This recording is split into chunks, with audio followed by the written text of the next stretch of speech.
सुभाषित के लिए दीपक मंडल जी आएंगे।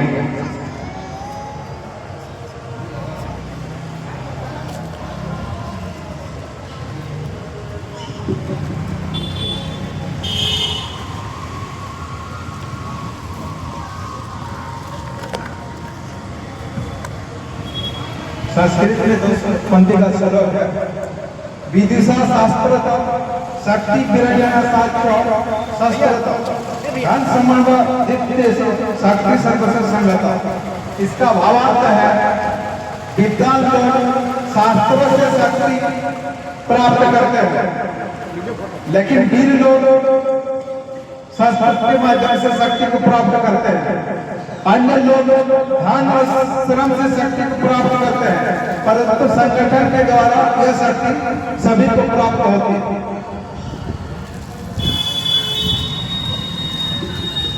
अमृत बच्चन शिवाजी डॉक्टर हरिद्वार जी द्वारा कुछ पंक्तियां।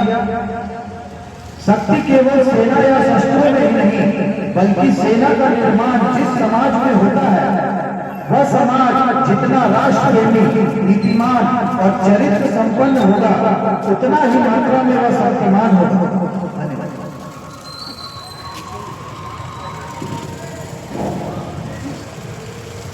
अभी व्यक्तिगत गीत होगा, व्यक्तिगत के बाद होता है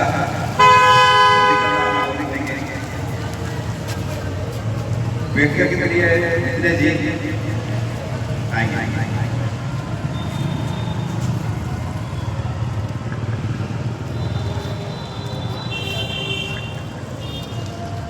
गीत है, दोहराना नहीं है, केवल सुनना है। संस्कृति सबकी एक चिरंतन खून रगों में नूर। संस्कृति सबकी एक चिरंतन खून रगों में नूर। विराट सागर समाज अपना हम सब इसके बिंदु हैं, हम सब इसके बिंदु हैं। संस्कृति सबकी एक चिरंतन खून रगों में गुरु है। राम कृष्ण गौतम की धरती महावीर का ज्ञान, वाणी खंडन मंडन करती शंकर चारों धाम। जिससे दर्शन आए उतनी चिंतन का चैतन्य भरा। पंथ खालसा गुरुपुत्रों की बलिदानी पुण्य धरा। अक्षय वट नित शाखाए जड़ में जीवन हिंदू है। संस्कृति सबकी एक चिरंतन खून रगों में हिंदू है। कोटि भाव एक है, इसी भूमि पर जन्म ले। मातृभूमिया कर्म भूमिया पुण्य भूमि मरे जिए। हारे जीते संघर्षों में साथ लड़े बलिदान हुए। काल चक्र की मजबूरी में रिश्ते नाते बिखर गए। एक बड़ा परिवार हमारा पुरखे सबके हिंदू है। संस्कृति सबकी एक चिरंतन खून रगों में हिंदू है। हरिजन गिरिजन वासी बन के नगर राम सब साध चले। ऊंच नीच का भाव घटाकर समता के सद्भाव बढ़े। के तेज बने हो, जैसे मन में फूल खिले, रंग बिरंगी मुस्कानों से जीवन रस मिले, संजीवनी रस अमृत पीकर मृत्युंजय हिंदू है, संस्कृति सबकी चिरंतन रगों में हिंदू है।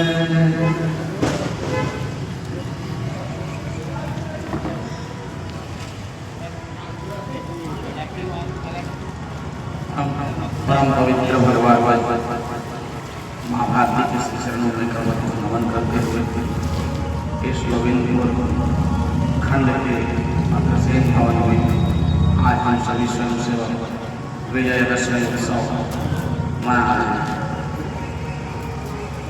इस उत्सव में उपस्थित संघ के ज्येष्ठ श्रेष्ठ कार्यकर्ता वृंद, आत्मीय स्वयंसेवक बंधु, जैसा कि हम सभी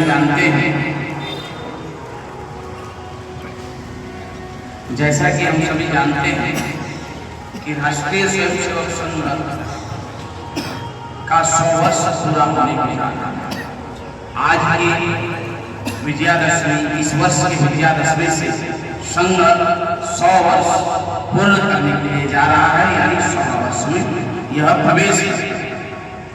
इस विषय को ध्यान में रखते हुए संपूर्ण भारतवर्ष में संघ शताब्दी वर्ष के रूप में राष्ट्रीय स्वयंसेवक संघ पथ संचलन के माध्यम से विजयादशमी का जो यह शस्त्र पूजन का उत्सव है, प्रत्येक मंडलों में, प्रत्येक खंडों में इसको मनाया जा रहा है और स्वयंसेवकों के हृदय में हर्ष की बात भी होनी चाहिए। राष्ट्रीय स्वयंसेवक संघ एक संगठन के रूप में इस भरत भूमि पर अवतरित हुआ और यहाँ व्याप्त जितने भी नकारात्मक शक्तियां थी, उन शक्तियों पर धीरे धीरे विजय प्राप्त करते जा रहे हैं। राष्ट्रीय स्वयंसेवक संघ की स्थापना सन 1925 में नागपुर के मोहितेबाग डॉक्टर केशव बलिराम हेडगेवार के द्वारा किया गया। डॉक्टर केशव बलिराम हेडगेवार का जन्म 1889 ईस्वी 1 अप्रैल 1889 ईस्वी में नागपुर में हुआ। वे महान आत्मा, श्रेष्ठ आत्मा, योगदर्शिता, कुशल योजक एवं कुशल संगठन करता। डॉक्टर केशव बलिराम हेडगेवार के रूप में एक महान आत्मा ने 1889 ईस्वी में इस भरत भूमि पर अवतरण किया। उनके युग दृष्टि और दूरदृष्टा की सोच से आज भारत विश्व गुरु की ओर बढ़ा। सन 1925 में 1889 में पंत बलिराम हेडगेवार और उनकी माता श्रीमती रेवती बाई की पवित्र संयोग से उस महान आत्मा का प्रादुर्भाव इस भरत भूमि पर। डॉक्टर साहब बचपन से एक विलक्षण प्रतिभा की मूर्ति थी। उनके अंतःकरण का जो विवेक था, जो विचार था, वह विवेक और विचार भारत और हिंदू संस्कृति के प्रति उनकी आस्था का भाव बचपन से प्रतीत होता था। डॉक्टर साहब के जीवन काल, बाल्यकाल की एक कथा निकल कर सामने आती है।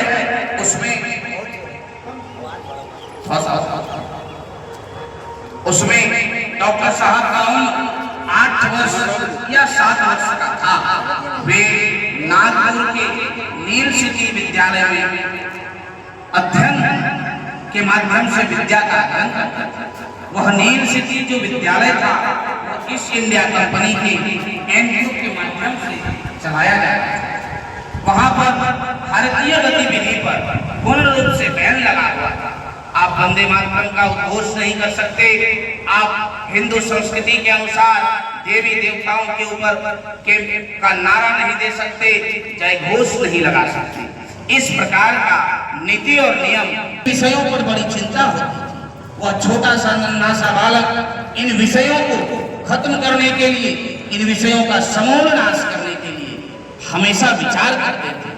उस नन्हे से बालक ने, उन नन्हे से बालक के मन में विचार आया, जब रानी विक्टोरिया का जन्म दिवस मनाया जा रहा था तो उनके जन्म दिवस पर जैक के झंडे को फहराया गया।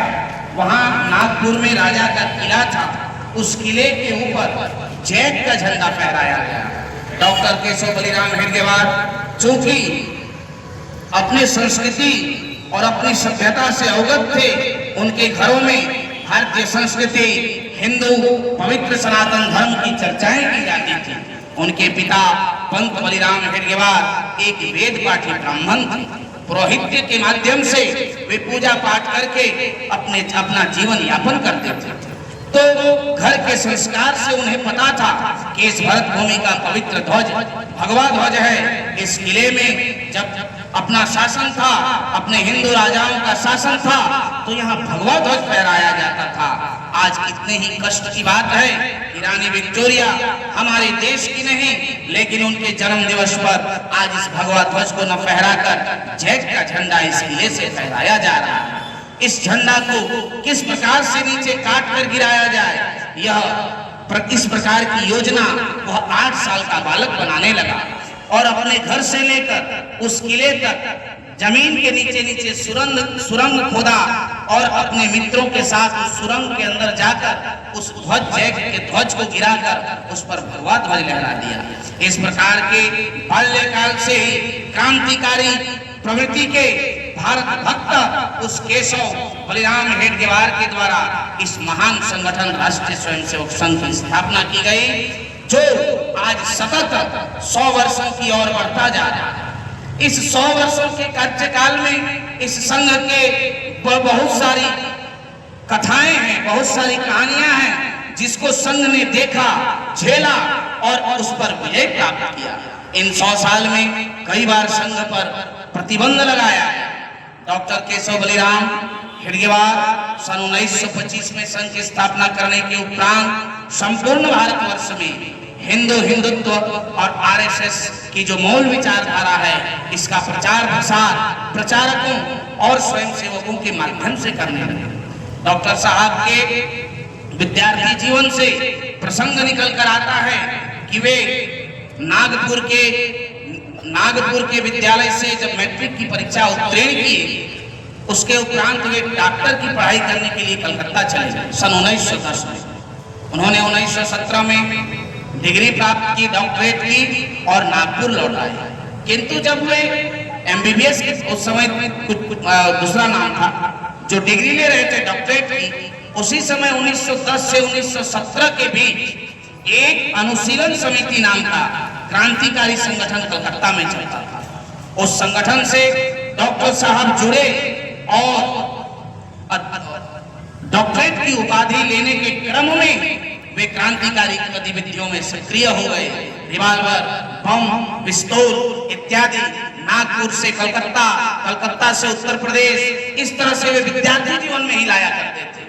रिवाल्वर, बंदूक, पिस्तौल, इन सभी चीजों को गोपनीय तरीके से और बड़ी कुशल योजना के तहत वेस्ट इंडिया कंपनी के सिपाहियों के द्वारा बचते बचाते इन क्रांतिकारी गतिविधियों में सक्रिय थे। जब 1917 में वह अपने नागपुर लौटे तो उन्होंने कांग्रेस को ज्वाइन किया, क्योंकि कांग्रेस उस समय भारतीय स्वतंत्रता संग्राम में अहम भूमिका निभा रहा था। यदि कोई देश को स्वतंत्र करने की इच्छा रखता तो कांग्रेस उसको ज्वाइन करना एक मंच था। डॉक्टर साहब ने कांग्रेस ज्वाइन किया। कांग्रेस ज्वाइन करने के बाद वे सक्रिय रूप से भारतीय स्वतंत्रता में अपना योगदान देने लगे। उसी क्रम में सन 1921 में कांग्रेस का भारतीय अधिवेशन नागपुर में हुआ। उस अधिवेशन में डॉक्टर साहब ने एक कांग्रेस के कार्यकर्ता के रूप में उन्होंने एक प्रस्ताव रखा कि कांग्रेस का जो एजेंडा है वह एडमिनिस्ट्रेटिव माने प्रशासकीय स्वतंत्रता वह चाहता है, लेकिन भारत को पूर्ण स्वराज चाहिए, भारत को पूर्ण स्वराज चाहिए, पूर्ण स्वतंत्रता चाहिए। सांस्कृतिक दृष्टि से, आध्यात्मिक दृष्टि से और राजनीतिक दृष्टि से भारत को स्वतंत्र होना चाहिए।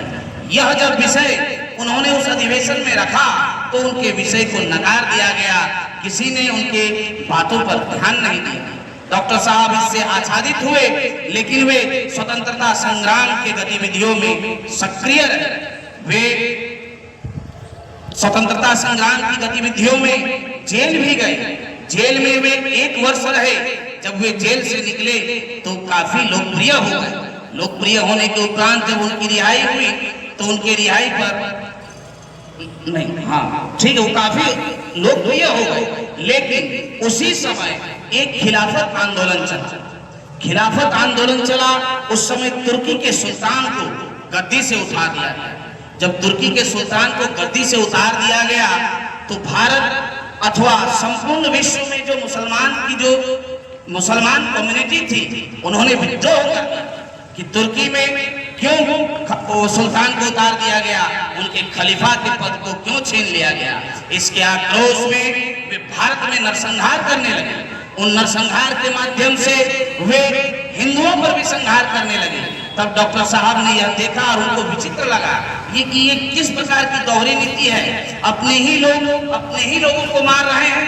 इस प्रकार के जो नकारात्मक विचारधाराएं भारत में व्याप्त हो चुकी हैं, 1000 वर्षों की गुलामी के द्वारा, इसको हमें उखाड़ कर फेंकना है। यह कांग्रेस नहीं कर सकता। तब जाकर वे 1925 में संघ की स्थापना किए और संघ की स्थापना करने के बाद हिंदू समाज को एकत्रित करके भारत को परम वैभव पर ले जाने के लिए जो भी उद्यम करना था डॉक्टर साहब ने किया। डॉक्टर साहब संपूर्ण जीवन राष्ट्र के लिए परिश्रम करते करते सन 1940 में अपने देह को त्याग कर वे स्वर्गलोक में चले गए।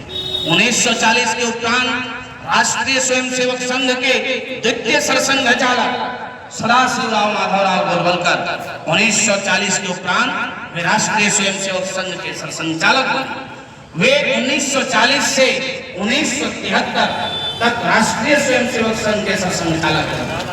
जब वे 1940 में राष्ट्रीय स्वयंसेवक संघ के सरसंघचालक बने तो 1942 में ही कांग्रेस के द्वारा भारत छोड़ो आंदोलन जैसा सत्याग्रह किया गया। इस सत्याग्रह का संपूर्ण देश में फैला और अंग्रेजों भारत छोड़ो का नारा देते हुए भारत के नागरिकों ने, भारत के जनताओं ने संपूर्ण देश में आगजनी शुरू कर दी, तोड़-फोड़ शुरू कर दी। मानो बिना मार्गदर्शन के कोई दिशाहीन, किसी प्रकार की कोई दिशा नहीं, दिशाहीन तरीके से वह आंदोलन चलने लगा। वह आंदोलन अराजकता का रूप ले लिया। तब सत्ताधारियों ने दमनकारी नीति अपनाकर उस आंदोलन को 2-3 महीने के अंदर ही खत्म कर दिया। गुरु जी ने कहा यह आंदोलन खत्म नहीं होना चाहिए। राष्ट्रीय स्वयंसेवक संघ के दायित्व को धारण करते हुए उन्होंने घोषणा किया संपूर्ण भारतवर्ष के स्वयंसेवकों को कि आप व्यक्तिगत तरीके से इस आंदोलन को सफल करने में लग जाएं और भारत के सभी स्वयंसेवक उस अंग्रेजों भारत छोड़ो आंदोलन को सफल करने के लिए कूद पड़े और अंग्रेजों को इस आंदोलन के समक्ष झुकना पड़ा। इसी के क्रम में सन 1946 में मोहम्मद जिन्ना ने डायरेक्ट एक्शन की घोषणा कर दी। 16 अगस्त 1946 उनका कहना था कि अंग्रेज जब भारत छोड़कर जाएंगे तो भारत को 2 टुकड़ों में विभाजित कर देना होगा, एक हिंदुस्तान और एक पाकिस्तान बना देना होगा। 16 अगस्त 1946 को यह घोषणा मोहम्मद जिन्ना के द्वारा होने के उपरांत पूरे देश में मारकाट मच गया, हाहाकार मच गई। आपस में 2 समुदाय टकराने लगे और इन बिंदुओं से देश की स्थिति गड़बड़ाने लगी। तब राष्ट्रीय स्वयंसेवक संघ के स्वयंसेवकों ने एवं गुरुजी ने समाज में जाकर अपने भाषणों के माध्यम से इन दंगों को शांत किया और कहा कि हम आपस में भाई भाई हैं, किसी के बहकाव में आकर इस प्रकार का नरसंहार करने की कोई आवश्यकता नहीं। उन्होंने कांग्रेस से भी बात किया लेकिन कांग्रेस ने भी कुछ नहीं सुना और 3 जुलाई 1947 को विधिवत तरीके से यह घोषणा हो गया कि इस भरत भूमि की 2 टुकड़ा होगा एक पाकिस्तान कहलाएगा और एक हिंदुस्तान कहलाएगा। यह विधिवत घोषणा होने के उपरांत जो भाग पाकिस्तान बना, उधर हिंदुओं को कत्लेआम शुरू हो गया। गुरुजी ने सभी स्वयंसेवकों को संदेश दिया और आग्रह किया कि जब तक पाकिस्तान से एक भी हिंदू सुरक्षित रूप से भारत न आ जाए, तब तक एक भी स्वयंसेवक शांति से नहीं रहे। सभी कोई लगे रहे अपने कर्म क्षेत्र में और हिंदुओं को सुरक्षित वहां से लाएं और भारत से भी जाने वाले मुसलमानों का संहार न हो, किसी तरफ से नरसंहार न हो। इस पर स्वयं सेवकों ने अपना त्याग, बलिदान, कृतित्व और संकल्प के माध्यम से इस प्रकार से काम किया कि देश हताहत होने से बचा और बहुत बड़ा जो नरसंहार हो सकता था उस पर रोक लगा। गुरुजी उस भयानक समय में पाकिस्तान में जाकर आम जनताओं के साथ आम सभा करते थे और लोगों को कहते थे, हिंदुओं को एवं सभी लोगों को कि आप शांति बनाए रखें, इस घोर समय का नाश होगा और पुनः शांति काल की स्थापना होगी। इसी क्रम में सन 1948 में महात्मा गांधी जी की हत्या हो गई। महात्मा गांधी जी की हत्या का आरोप लगाकर राष्ट्रीय स्वयंसेवक संघ पर प्रतिबंध लगा दिया गया। सभी स्वयंसेवकों को जेल में डाल दिया गया। गुरुजी को भी जेल में डाल दिया गया।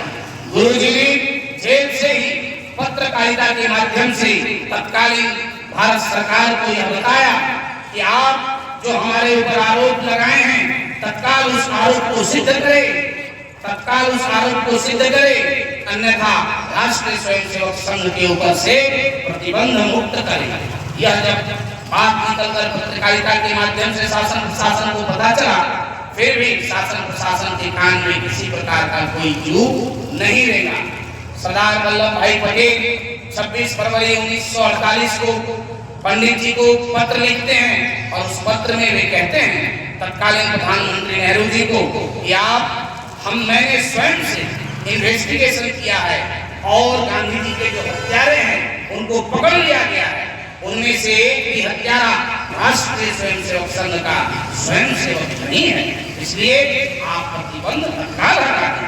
सरदार वल्लभ भाई पटेल ने पत्र लिखकर कहा है इस बात को, किंतु फिर भी पंडित जी ने उनके आग्रह को नहीं सुना और राष्ट्रीय स्वयंसेवक संघ पर लगातार 9 महीने तक प्रतिबंध बना रहा। अंत में जेल से ही गुरुजी ने आह्वान किया और भारत के सभी स्वयंसेवकों ने सत्याग्रह आंदोलन 9 दिसंबर 1948 को पूरे भारत में आरएसएस के स्वयंसेवकों के द्वारा सत्याग्रह आंदोलन किया गया। उस सत्याग्रह आंदोलन के माध्यम से वह सत्याग्रह आंदोलन जब प्रारंभ हुआ तो तत्कालीन राजनेता और सत्ताधारी लोग घुसने लगे, कहने लगे कि 4-5 हजार युवकों का हुल्लड़ है, इससे क्या होने वाला है। यह बात जब निकल कर आई तो भारत के संपूर्ण स्वयंसेवकों ने 77,990 स्वयंसेवकों ने 9 दिसंबर 1948 को भारत के सारे जेलों को भर दिया। सरकार की सत्ता ही गई। सरकार को पुनः जांच करके राष्ट्रीय स्वयंसेवक संघ के ऊपर से 9 दिसंबर 1948 को प्रतिबंध हटाया गया। प्रतिबंध हटने के उपरांत संघ हिंदू समाज को एकत्रित करके, संगठित करके राष्ट्रीय व्यापी कार्यक्रम को करते हुए भारत को परम वैभव पर ले जाने के लिए शाखा के माध्यम से निरंतर अपने कर्मों को सिद्ध करता रहा। गुरुजी के नेतृत्व में सन 1966 में जब चीन और भारत का युद्ध हुआ, उस युद्ध में जनता सरकार का समर्थन नहीं कर रही थी। देश में अराजकता की माहौल था, शासन प्रशासन चिंता में था, लेकिन राष्ट्रीय स्वयंसेवक संघ के स्वयंसेवकों ने गांवों में, ग्रामों में, गलियों में, सड़कों में, चौक चौराहों में जाकर शाखाओं के माध्यम से, नुक्कड़ सभाओं के माध्यम से जनता को अपने विश्वास में लिया और उस विकट चीन भारत युद्ध में सरकार के साथ विश्वास पूर्वक खड़ा होने का आग्रह किया। जनता ने संघ की बात को सुना और सरकार के साथ खड़े हुए। तब पंडित जवाहरलाल नेहरू को समझ में आया कि राष्ट्रीय स्वयंसेवक संघ न किसी धर्म, न किसी जाति, न किसी संप्रदाय, न किसी प्रकार के विचार का समर्थन करना है। राष्ट्रीय स्वयंसेवक संघ का मूल विचार है भारत को परम वैभव पर ले जाना, विश्व गुरु बनाना एवं मानवता की पूजा करना। संघ का यही मूल उद्देश्य है और इसी मूल उद्देश्य पर संघ चलता है। इस प्रकार के विचारों का प्रतिपादन जब तत्कालीन प्रधानमंत्री को हुआ तो वे स्वतंत्रता दिवस के पथ संचलन में राष्ट्रीय स्वयंसेवक संघ के स्वयंसेवकों को आमंत्रित करते हैं। स्वयंसेवक लाल किला में जाकर सेना के साथ परेड करते हैं और अपने कर्तृत्व और अपने विचार का पदार्पण करके प्रस्तुतिकरण करके यह बताते हैं कि संघ कोई फासिस्ट नहीं, संघ ने भी स्वतंत्रता संग्राम में स्वयंसेवकों के माध्यम से अपना बलिदान दिया। संघ जब तक रहेगा तब तक संघ भारत की अस्मिता के लिए, भारतीय संस्कृति के लिए, हिंदू समाज के लिए, यहाँ पर रहने वाले प्रत्येक नागरिक के लिए अपने कर्तव्यों को सिद्ध करता रहेगा। इसके लिए संघ कटिबद्ध है। यह बात जब निकल कर आई और राष्ट्रीय स्वयंसेवक संघ के द्वितीय सरसंघ चालक सदाशिवराव गोलवलकर जी राष्ट्रीय स्वयंसेवक संघ के मूल विचारों को सूत्रबद्ध करके इस संगठन को अखिल भारतीय का स्वरूप दिए। गुरु जी के नेतृत्व में विश्व हिंदू परिषद, भारतीय मजदूर संघ, सहकार भारती, संस्कार भारती, विद्या भारती, इस प्रकार के बड़े बड़े अनुसांगिक संगठनों का बीजारोपण हुआ और उन संगठनों के माध्यम से निरंतर भारत का सेवा राष्ट्रीय स्वयंसेवक संघ और उनके अनुसांगिक संगठन करते आ रहे हैं। सन 1973 में गुरु जी इस धरती को छोड़कर हम लोगों के बीच से चले गए। तब जाकर बाला साहब देवरस तृतीय सरसंघ चालक बने। बाला साहब देवरस का कार्यकाल 1973 से 1994 तक रहा। 1994 तक रहा। उन्हीं के कार्यकाल में सन 1975 में एक भयंकर काला कानून निशा लगाकर देश में आपातकाल लगाया गया। आपातकाल लगाकर संपूर्ण देश में हाहाकार मचा दिया गया। नरसंहार होने लगा, कत्लेआम होने लगा, संविधान की धज्जियां उड़ने लगी। इसका विरोध राष्ट्रीय स्वयंसेवक संघ के सभी स्वयंसेवकों ने जोरदार तरीके से किया। तब जाकर शासन प्रशासन एवं सरकार को भय हुआ और राष्ट्रीय स्वयंसेवक संघ पर सन 1975 में पुनः प्रतिबंध लगाकर इनके स्वयंसेवक और संघ के कार्यकर्ताओं पर अमानवीय अत्याचार किया गया। इस प्रकार का अत्याचार किया गया जिसका वर्णन करने से रोंगटे खड़े हो जाते हैं और सुनने से मन विदीर्ण हो जाता है। इस प्रकार के अत्याचार को शासन प्रशासन ने किया और सभी नेता प्रतिपक्ष, सभी स्वयंसेवकों को कारागृह में डाल दिया गया। 1975 से 1977 21 महीने का वह प्रतिबंध रहा। 1977 में पुनः लोकसभा चुनाव की घोषणा हुई। तब जाकर जब संघ 77 में जनता पार्टी में विलय हुआ और चुनाव जनता पार्टी जीती तो भारतीय राष्ट्रीय स्वयंसेवक संघ के ऊपर से प्रतिबंध हटा। 1994 में प्रोफेसर राजेंद्र सिंह रज्जू भैया देश के सरसंघ चालक बने। उनके नेतृत्व में भी संघ आगे बढ़ा। 2000 ईस्वी में गोफल्ली सुदर्शन जी संघ के स्वयंसेवक बने। उनके नेतृत्व में भी बहुत बड़े बड़े कार्य हुए। देश में देशव्यापी बहुत बड़े बड़े कार्य हुए। सन 2009 में वर्तमान सरसंघ चालक मोहन मधुकर राव भागवत जी हम अपने सरसंघ चालक बने। उनका कार्यकाल अभी चल रहा है।